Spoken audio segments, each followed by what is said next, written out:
I use several AI tools to make stands for celebrities, down to the name, the ability, the power, even the chart. I got the stats and edited the chart myself to be accurate to what the AI told me. I even had it make artwork. So for this video, I chose celebrities I feel like are actually stand users. You'll see what I mean. But comment which celebrity you want to see next. Let's get into it.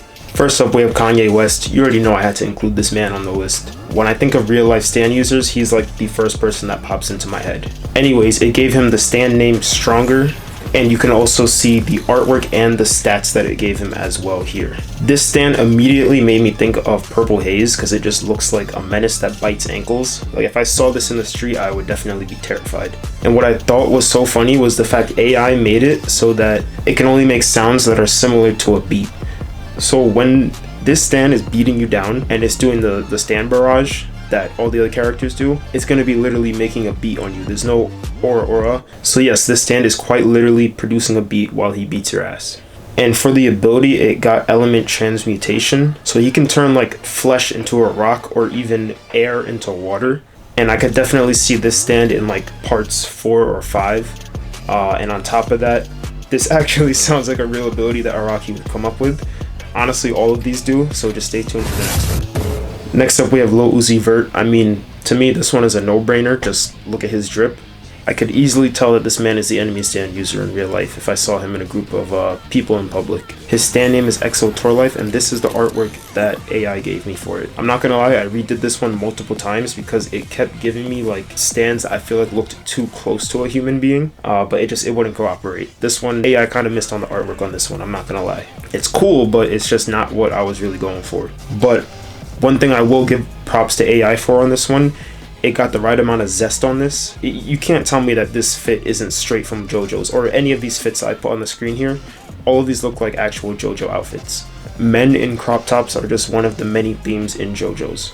And in typical JoJo's fashion, the ability, it's weird. If you get too close to its fingers, which I think it has like 3 of, it can induce amnesia and even take away your memory. And on top of that, it can also induce confusion and force people asleep, but because obviously every stand has some weird condition, at least in the later parts, it doesn't activate if the user or Lil Uzi is within 6 meters of the person. If that description doesn't sound like it's straight out of JoJo's, I don't know what to tell you. But this one is giving me part 8 vibes. Last but not least, we have Yeet. Yeet has his own language, so I feel like it's only right to give him his own stand as well.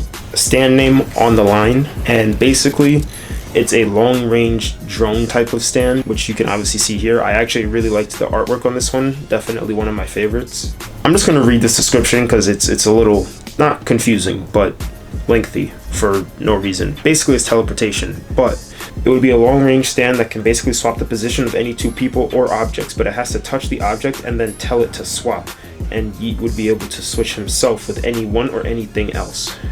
So think of instant transmission, but the condition, you have to touch that object and you have to be able to tell it to switch with you, or Toto without the 4000 IQ. Having to touch the other object is kind of a massive drawback, but I could see that kind of being really clutch if it works in the way that I'm thinking. He could touch something, not tell it to switch until he's absolutely ready to. So if he's fighting the main antagonist, go to a military base, touch a nuclear warhead, don't tell it to switch. Mid-fight, when you go back to that villain, tell it to switch, you just drop a nuke on his head. But yeah, I could definitely see something like this in part 7. But that just about does it for this video. I hope you enjoyed it as much as I do. I'm just obsessed with JoJo's. There's something clinically wrong with me. And if you did, consider subscribing, comment which celebrity you want to see next, and also let me know which one of these 3 stands do you think is the best to have.